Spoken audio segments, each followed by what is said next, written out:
Welcome to Sputnik, orbiting the world with me, George Galloway. And me, Gayatri. In the late 1970s, Britain was in deep political and economic crisis. A class struggle was raging, a Labour government clinging to power, a resurgent right led by Margaret Thatcher grasping for that power, not to just shake it, but to break the kaleidoscope. Things the British never dared think, like the possibility of a military coup led by the Queen's uncle, Earl Mountbatten, or the state waging covert war against the citizenry, appeared on the agenda and on the streets. The now noble Lord Dobbs, then plain Michael, a functionary of Margaret Thatcher, was at the heart of things. When it was over and Dobbs discarded by the Iron Lady, he wrote The House of Cards, a bleak but all too plausible novel about the dark places in British politics. It was a great success, especially when turned into a BBC classic TV series. The series then crossed the Atlantic for a US version released by Netflix, which was, though it hardly seemed possible, even darker and more brilliant than the original, earning Golden Globes and Emmys by the dozen. And for Lord Dobbs, more plaudits, and though as an English gentleman he couldn't possibly comment, more millions of pounds than he could ever have dreamt of when he first put pen to paper all those years ago. Earlier, in Parliament, I caught up with the author. Lord Dobbs, more than 25 years ago you wrote the novel House of Cards. It has become just a phenomenal success, both as a book and as a television series in Britain, now in the United States. You must be very proud of it. It must be a great achievement. I'm not sure I'm very proud of it, in the sense that I'm not quite sure how much I deserve all of this acclaim, but I'm desperately glad and happy with it. I mean, it's changed my life. It changed my life 25 years ago when I started writing it as a complete accident. It was the first thing I'd ever written, and I only wrote it on holiday almost as a result of a bet. And I didn't even know that I would finish it, let alone get it published.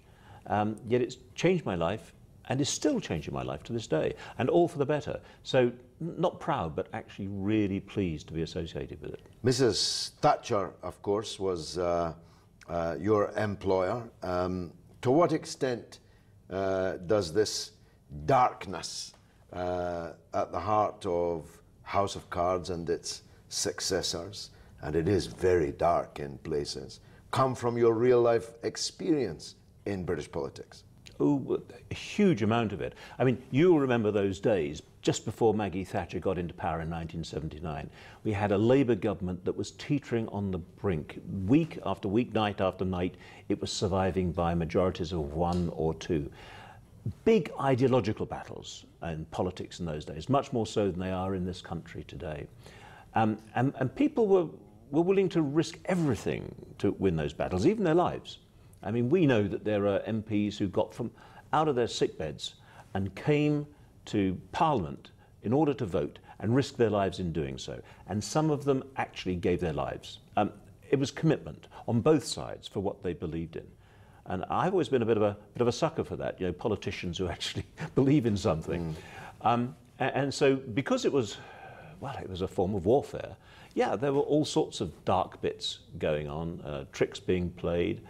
And I keep saying that 90% of what went into House of Cards I had witnessed or been part of, but not in the same week or from the same person. But politics is a rough and tough business, and that's what the book tried to reflect.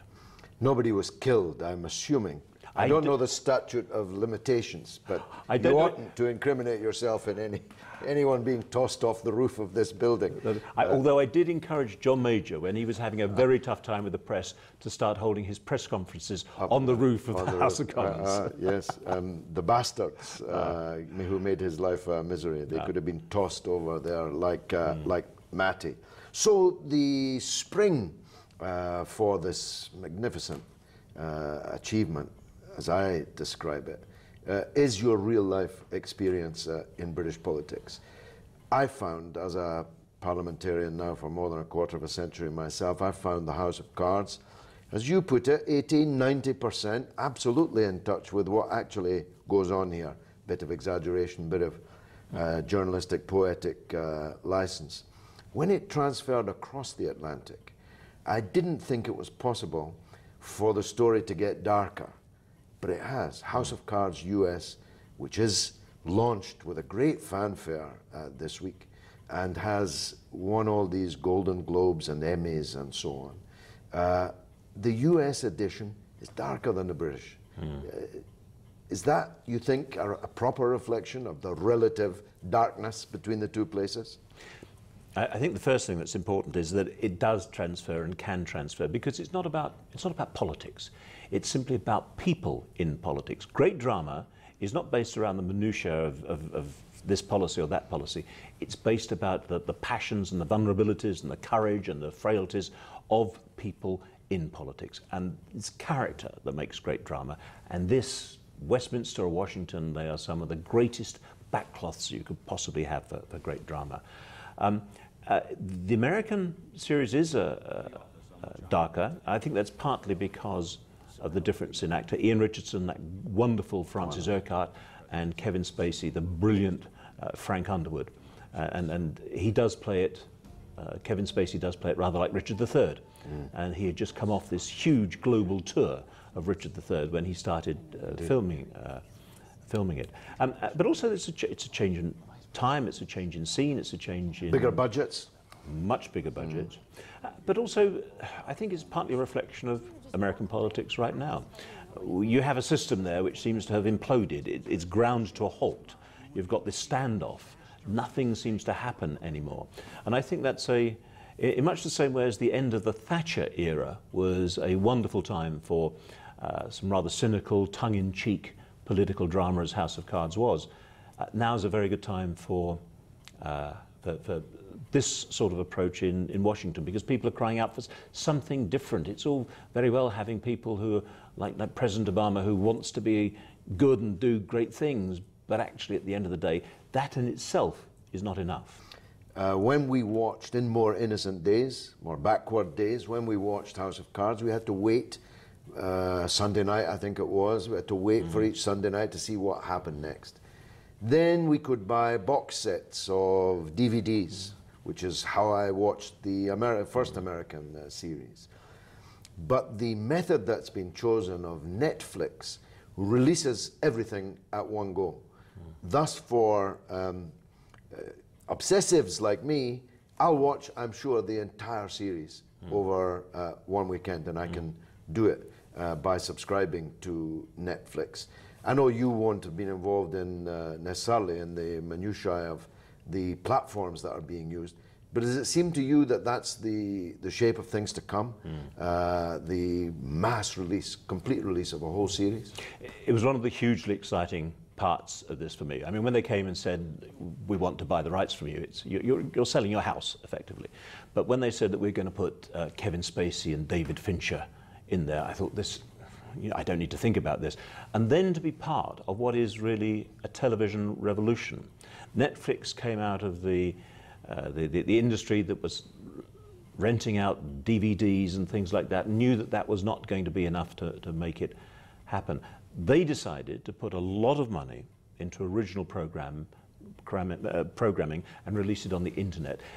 Gambling their careers, individual careers, but gambling literally billions of dollars, because there are many people involved in this, that this is going to be the way ahead. This is the way that people will want to watch their television in years to come. And they chose House of Cards to be the cutting edge of this. It's the first thing they had done as original programming.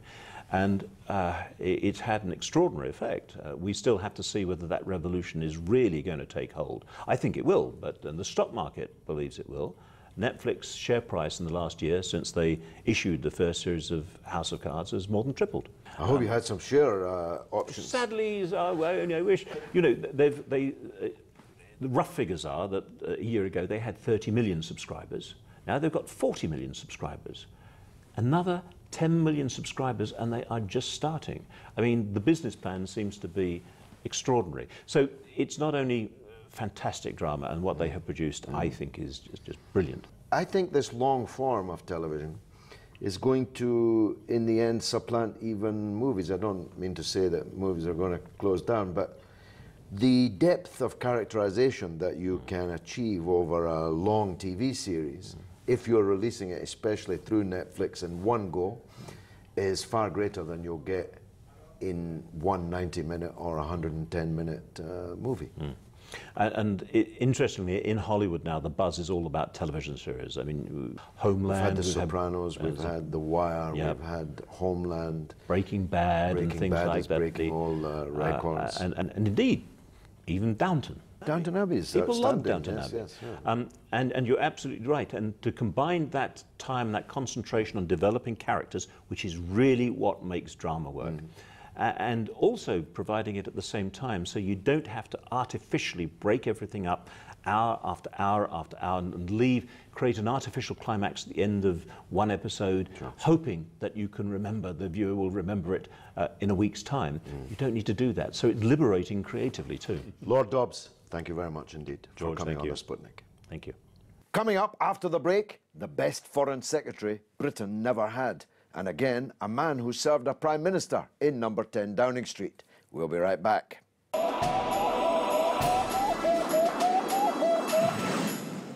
Welcome back to Sputnik. The Right Honourable Sir Gerald Kaufman, PC, MP, has been in Parliament nearly 50 years. But before that was a brilliant journalist and an assistant in Downing Street to the Labour Prime Minister, Harold Wilson. If Labour hadn't been out of power so long, he would have been Foreign Secretary. And what a difference to the world that would have made. Gerald Kaufman's relatives were murdered in the Holocaust, and he grew up an ardent supporter of the State of Israel. Now he is the clearest, most authoritative voice against the crimes committed by that state and for justice for their victims. Last week in Parliament, he said it was time for international sanctions against Israel and spoke of the Sea of Misery in the Gaza Strip. It's a privilege to have him with us on the Sputnik today. Sir Gerald, your speeches always travel far. They have such authority and such clarity, but none more than the speech you made on Gaza last week. You're no stranger to Gaza. You've seen at first hand that sea of misery. Tell our viewers about it. I led a delegation of 60 parliamentarians from 13 European parliaments to Gaza not long ago. It was a year after the attack by the Israelis, which failed, as all Israeli attacks now do, though with huge loss of life, called Operation Cast Lead. A year afterwards, the smoke from the white phosphorus bombardment by Israel was still fuming away. People say rightly that the Syrians use chemical weapons. Nobody condemns the Israelis for using chemical weapons. Well, I do. The massive military destruction is, of course, compounded by the economic misery. The blockade means that no meaningful economic activity can take place there.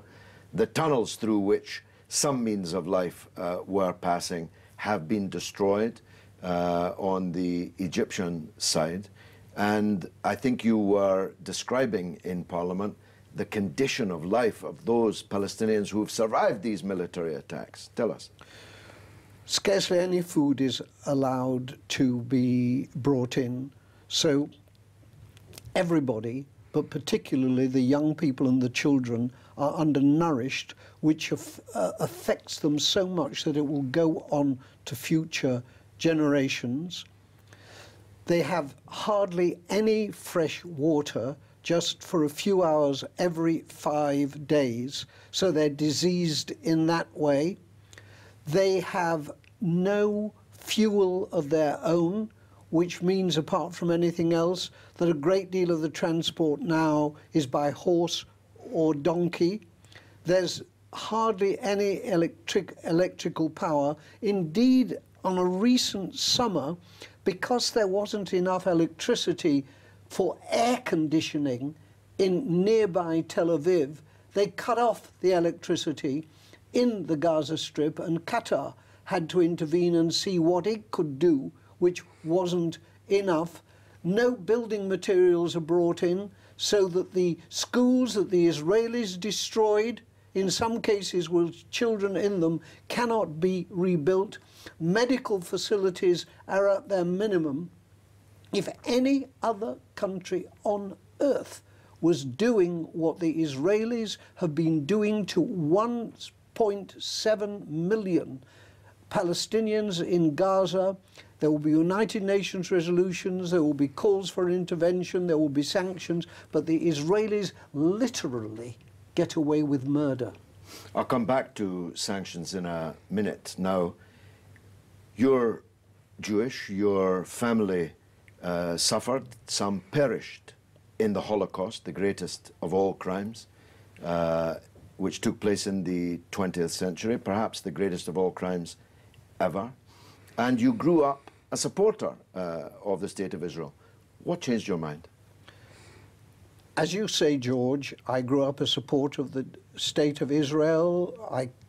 I was brought up as a Zionist. I went to Israel again and again and again on holiday. I had family there. I had friends there. But as I traveled around, because it's a small area, I would see not just Israelis in Israel living in huge comfort, subsidized by the Americans. I would see settlers in the illegal settlements living in huge comfort. And minutes away, I would go to a Palestinian township or village and see sewage flowing through the streets. And if you have any sense of justice at all, and as a Jewish child I was brought up with a sense of justice, the disparity is unacceptable. And it's got worse. It's got worse and worse and worse the whole time. And the Israelis live in comfort. I've gone through Tel Aviv and see them sitting at their pavement cafes, complacently enjoying themselves, while hardly any distance away, the people in the Gaza Strip are living in total misery. But let's forget the people on the West Bank. They're living in misery as well. Now, of course, it is routine for Israeli propagandists to pray in aid the suffering of the Jewish people in the Holocaust. You reject that as a cover, don't you? I reject it with utter contempt and anger. Most of my parents' families, because my parents came here as refugees, most of my parents' families were murdered in the Holocaust. When the Germans came to the town from which my mother came in Poland, Staszów, they lined up all the Jews to march to the railway station to be put in cattle wagons. But for those who were not well enough to march, they killed them on the spot. And they killed my grandmother, who was ill in bed, by shooting her in her bed. My grandmother did not die to provide cover for Israelis murdering Palestinian grandmothers. Well, it's hard to put it any more powerfully than that. Let's turn to what can be done about it. There is, of course, a civil movement of boycott and fight for divestment and even individual sanction. But you went further in your speech in Parliament last week. You say it's time for international, official, governmental sanctions against Israel. How would that work? The Israelis have a very high first world standard of living.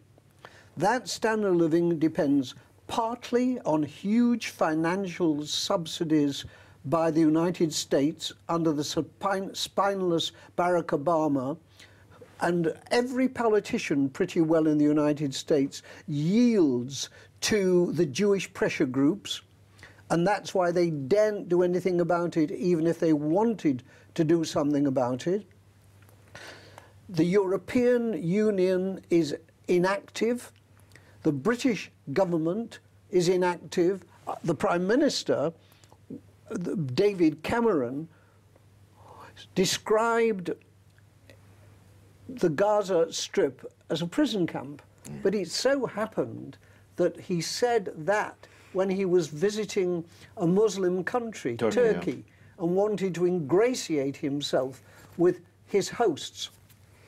Hardly anything is done, which is why lots of people, including me, take part in boycotts. But the boycotts, while important, are insufficiently effective.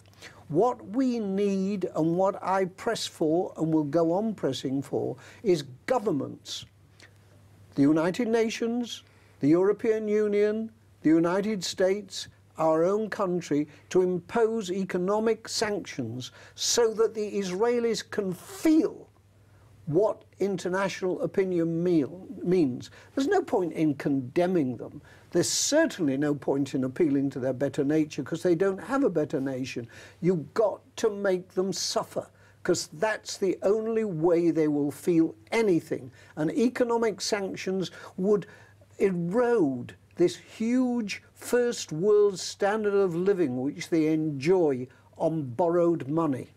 What you described earlier was an apartheid system. I'm one of the few people on the left who was ever in apartheid South Africa. I was there underground for the African National Congress. And the situation you described of the settlers living in great comfort whilst the indigenous owners of the land live in utter misery.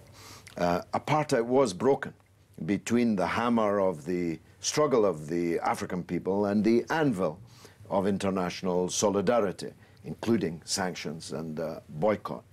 Do you think that such a move is going to have an effect? And if so, when? I, too, when I was Shadow Foreign Secretary, visited South Africa under apartheid as the guest of the South African Council of Churches. And I was followed everywhere by South African secret police. There is a huge difference between the apartheid that the Israelis are inflicting on the Palestinians and the loathsome and odious apartheid that existed in South Africa. There were distances, considerable distances, between Johannesburg, Cape Town, Durban, and the South African, the African townships. In Palestine, it's minutes between the settlements or between Israel behind the 67 borders and the hell that they've created in Gaza and on the West Bank. So it's worse. It's worse even than the foul actions of the South African apartheid government.